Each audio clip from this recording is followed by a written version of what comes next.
So I'm laboring under the same issue that all the speakers are, a limited amount of time, and so I'm going to be throwing a lot of bathwater out of my talk. I'm hoping that the whole baby doesn't go along with it, but even more disturbingly, parts of the baby may go. So that's a vivid thought. We won't go anyway. So we're going to start off with semantics. You've often heard this term, "You're just arguing about semantics." Anybody who uses that locution actually clearly doesn't understand what semantics amounts to, right? They don't understand the meaning of semantics, if you'll forgive that somewhat pun. The fact is, semantics are extremely important. The meaning of the terms we use is the core of how we communicate with one another and express ideas and continue, in fact, developing our culture. Semantics is extremely important, okay? And so I'm going to talk about semantics today, including what you might say a bit of semantic confusion in the parapsychology world, all right? Those of you who know American TV will get the allusion to this photo. So I'm specifically going to talk about two terms, okay? First of these is parapsychology, and the other one is anomalous cognition. So first, though, let's talk about what we want in terms of names, or terms, or whatever we want to use, right? Words that we use to indicate something.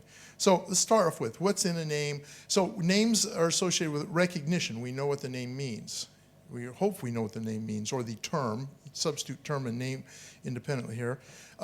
They give us, they bring along connotations, understanding of identity, history. There's a context behind most terminology, and branding, which is another element in identity as well. Now, what do we want from a name or a term, if you will? So we want it to be accurate. We want it to be specific. We want it to be clear. And we want it to be descriptive as much as possible of whatever it is that it is a term or a name for. Today, in our heavily media-driven age, we also want to have recognizability, identifiability in terms of immediate recognition, right? So before I get to the two terms specifically I want to talk about, I'm going to go to the word psi. Well, not the word, the designation psi, right, that we use for the overall, as an overall category of the phenomena we study here. So the interesting thing about psi is it violates all of the criteria we want for a name or a term, right? It isn't specific, it isn't descriptive, it isn't any of those things. Essentially, it does consist of a couple of elements, of course, the psychokinesis, generally speaking, extrasensory perception, okay? But then when we actually ask, well, what does psi mean? It essentially means this, right? Psi is, we don't know what it is, right? So it's not a great term. I'm not arguing for or against psi right now. It's the broad category that what we're going to talk about falls under. So I'm actually, a couple of locutions that I actually have some sympathy for. These are introduced largely, at least in my world, by Russell Targ and by Stephen Schwartz, is, for example, non-local knowing. Oops, I got that twice. That should have been, I don't remember what that should have been. Oh well. And non-local consciousness, those terms, they're, to me, they ring a little bit better than psi in general. At least there's some knowledge there. And consciousness, the interesting thing about this, I borrowed a terminology from a philosopher I heard long ago say this. He said consciousness is really remarkable in one respect. Everybody knows what it is, but in another respect, nobody knows what it is, right? So that kind of ties right in with our understanding of psi in general. So let's start now with parapsychology. And also in terms of the criteria that I mentioned, specificity, clarity, and all of those, parapsychology is awful, right? When you break it down to its meaning, it essentially means right next to psychology, which doesn't tell you anything. There's all kinds of ways to be next to psychology. J.B. Ryan thought it was a good term when he introduced it, but it really isn't very descriptive, and I think that's one of the reasons behind people wanting to change this over the years. What brings this up is actually an editorial that appeared recently, and he's not here, so I can throw him under the bus. Dean, of course, wrote the editorial. And it was well intended. I mean, the idea was he would like to see us change parapsychology and substitute something, anything almost, right? He suggested one word, psychophysical, which I'm going to get into here in a second. But he was motivating an attempt to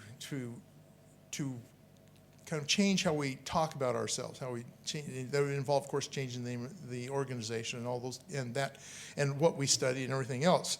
And I understand the motivation for it. I know it's well meant, but I think there's some issues with it. So his suggested term was psychophysical. Okay, and he acknowledged a few problems with this word, but I think that we need to think in perhaps meta terms about how a name change of any kind, particularly this one, might affect things. So first off, what comes along with changing a name?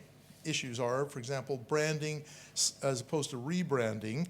That always brings problems along, such as expense. It's very expensive to change those kind of things, particularly you have logos and intellectual property and stationery and all that kind of thing. Okay, so that's one practical problem. A bigger issue, I think, is perceptions. Usually, think about this, if a big corporation like, Dow Chemical, whatever, for example, right, were to change its name, don't we kind of instantly think, what's wrong? There's something going on here. What's going on behind the scenes? Why are they changing their name? What are they trying to escape from? Or what, are they trying to avoid embarrassment about something that we don't know about, right? So there's people looking on from the outside. They have immediately developed suspicions and doubts when they see a long-established entity change its name, right? And even people within the within the organization have those same kind of doubts and thoughts.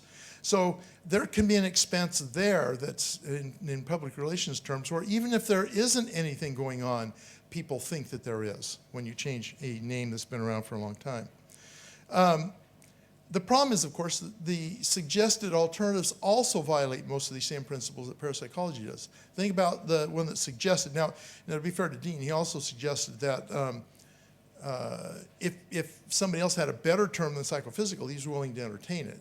And I think that's quite generous. But nonetheless, let's use his particular suggested term as an example. So psychophysical, how does that actually impact with this with these criteria? I'm bringing these back up. I showed them to you earlier. So is it accurate? Well, I don't know. Psychophysical, I guess in a sense it is. All of the phenomena we study have physical and psychological elements. But this doesn't actually capture if there is something beyond just psychology going on. There are, as far as specificity and clarity, there are issues because in fact, there are lots of psychophysical phenomena that don't involve anything like ESP or psychokinesis or anything like that. Psychosomatic illnesses are psychophysical when you get right down to it, and so on. So, in fact, placebo effect is psychophysical, right? So it's not descriptive in that respect. But descriptiveness doesn't actually capture the phenomena that we're dealing with. And it's certainly not recognizable or identifiable. In fact, as Dean mentioned in the essay, there are other psychophysical societies around. And it doesn't discriminate the Parapsychology Association, which is nicely discriminated now for better and worse, right? And from all of these other more physicalist-oriented societies. Okay, so that's the problem with parapsychology. We lose a lot, I think, by changing it, and I don't think we gain enough at this point to justify it. Maybe someone will come up with a term in the future where it will be justified, but at this moment, I don't think we've seen it. So let's talk about extrasensory perception versus this concept of anomalous cognition.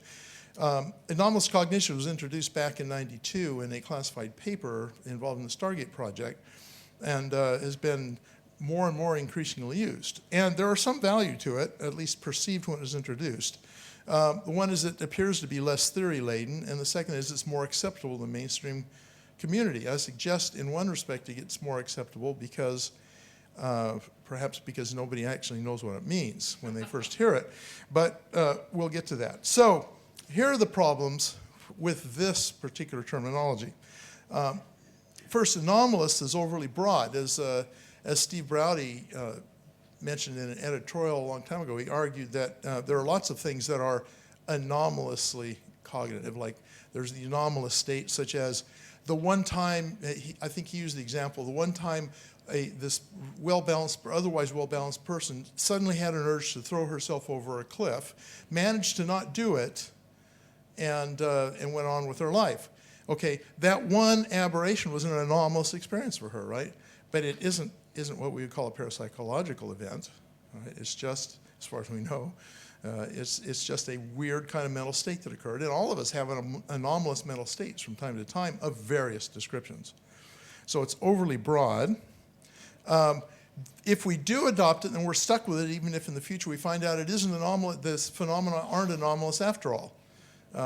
So we call it anomalous cognition, and then find out, well, it really does fit under a physical description. Well, that's not anomalous, but we're still calling it that. We're going to have to change the name again, right? It seems to me this is the worst one, though, the one that ought to be most concerned with. Do we really want what we're studying to be associated with the word anomalous? I mean, the skeptics already have lots of fun with various things. Give them yet one more piece of ammunition. That just doesn't seem to me be a good idea. So you can consider these ideas. Cognition has issues as well. First of all, it doesn't completely describe the phenomena, okay? Because not all of the things we study are cognitive. An example, presentiment. Is that really a cognitive phenomenon? If you think about all the studies Dean and others have done, it doesn't seem that the person involved has any cognition whatsoever of what is proceeding. It's just a kind of a autonomic reaction, which they oftentimes aren't even aware they're having, right? That's not cognitive, it seems to me. Many of the D-Mills experiments are like that as well, where the person, maybe in an attention-focused study, where you have a helper focusing on another person, trying to get that person to focus better on a particular attention behavior. The person that's trying to perform the behavior has no idea when they're being helped and when they're not. There's nothing cognitive going on there, and yet you still get an effect, okay? Another issue is that cognition actually doesn't refer to the phenomenon very well, seems to me. So that's awkward as well. So we have anomalous cognition, and there's problems with both parts of that term. So let's talk about the competition here, extrasensory perception. By the way, I'm hurrying a little bit. Maybe we can work a question in at the end. We'll see. First of all, just this you know about, but it helps to be clear. So extrasensory perception doesn't mean an additional sense. It doesn't mean we have a sixth sense. It doesn't mean we have anything else going on in a sensory way. In fact, what it means is that what extrasensory perception involves is not, it involves perception, but it does not involve the senses. So essentially you're having a perceptual experience without the senses being intermediaries. And so the term extrasensory perception means perception without senses, which seems to me is very descriptive of that. We know that the senses aren't involved because of various experiments that have been done. Just a few examples is the remote viewing work was done where they attempted to exclude all sensory cues, and yet it still worked. And of course, you know how the Gonsfeld is set up, a similar way, trying to get rid of any possible sensory leakage involved. So we know that in extrasensory perception, the senses are excluded from the process.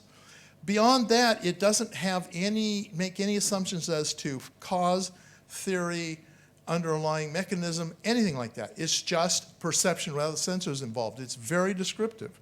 So it seems to me the term that we already have is more suited to describing the phenomena that we're engaged in. So it's more descriptive, it's not theory-laden, it's been around for a long time, which is helpful because then we have name recognition, and it's easily understood.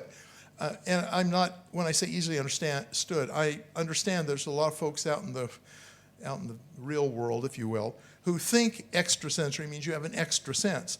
But we can't help other people understand their own language. That's their problem, right? You have to deal with that on their own. So, all right. So, but this leads to, now I'm arguing in favor of keeping these two words, but I think there's an underlying issue. There's many reasons why people want to change the terminology, various elements of terminology. But why why does this come up over and over again? And I think that at least one reason, and I'm not accusing everybody of this that wants to change the name, but I think there's this thing called, well, you're familiar with Stockholm Syndrome. Anybody here not know what it is? I'll explain it real quick. Stockholm Syndrome is essentially identity with the aggressor, right? There was a terrorist, criminal terrorist sort of event in Stockholm, Sweden, where a bunch of people were taken hostage by these really violent guys, and they were together for so long that the victims began to identify with the criminals, and they started to advocate for the same cause. They started to support them and protect them and defend them in what they did, the aggressors did. Patty Hearst may be an example of that as well. She's captured by the Symbionese Liberation Army, which was neither Symbionese nor an army, but nonetheless, she was captured by them and essentially, in a way, brainwashed. She got to the point where she even participated in bank robberies with them, right? So this is a case where you're oppressed. It happens a lot in abuse cases. You're oppressed for a long period of time. You adopt a lot of the values and the causes of the person or people that are oppressing you. And you become identifying with them. You want to be one like them. Okay. So I think we have what's known as what I'm calling parapsychology Stockholm Syndrome, right? Where we have been essentially oppressed by the mainstream mainstream science so long, we want to become like them. We think that that's the way to acceptance, is become as much like them as possible. In fact, I'm going to read you a very quick quote from my paper. I say, parapsychology has for so many years been suppressed, marginalized, and, dare I say it, ridiculed by mainstream physical science and its fellow travelers as skeptics. Because of this, do we now pine for their love and acceptance? And are we willing to do nearly anything to gain it? If you listen to some of the justifications for changing terminology, it's because mainstream science will find it more palatable. I think that's a mistake, because it's not the terms that they have trouble with. It's the concepts, it's the behavior, it's the phenomena that mainstream science has problems with, because it threatens their underlying theories. It threatens their underlying view of the world. That's where the real problem arises. So I can see Ramsey's getting anxious about this. He's going to pull the plug on me in a second. So let's move on. Okay, so I'm arguing that given the two specific terms we have right now, I'm arguing that we retain both these terms, but for different reasons. Parapsychology, because of the dangers and expense of rebranding. And extrasensory perception, because of its utility, accuracy, and legacy. Okay. I think sometimes virtue lies in changing, sometimes virtue lies in not changing. And I'm going to close with just a quick passage from my paper. I suggest it's time we stop trying to identify with our oppressors and increase our efforts to fight them. I don't mean this in an overly confrontational way, but more of a Zen-like approach, perhaps with a few special operations techniques thrown in. Instead of surrendering our terms and our science, instead of caving into our opponents, we should defend our terms and our science. I have a batch of ideas for how to do this, but no time to talk about them now. I'm obliged to note that the defense is not just against the critics, but also against sympathizers who want to dilute and vernacularize these terms to suit their own metaphysical beliefs. Perhaps this could be the theme of an upcoming PA conference.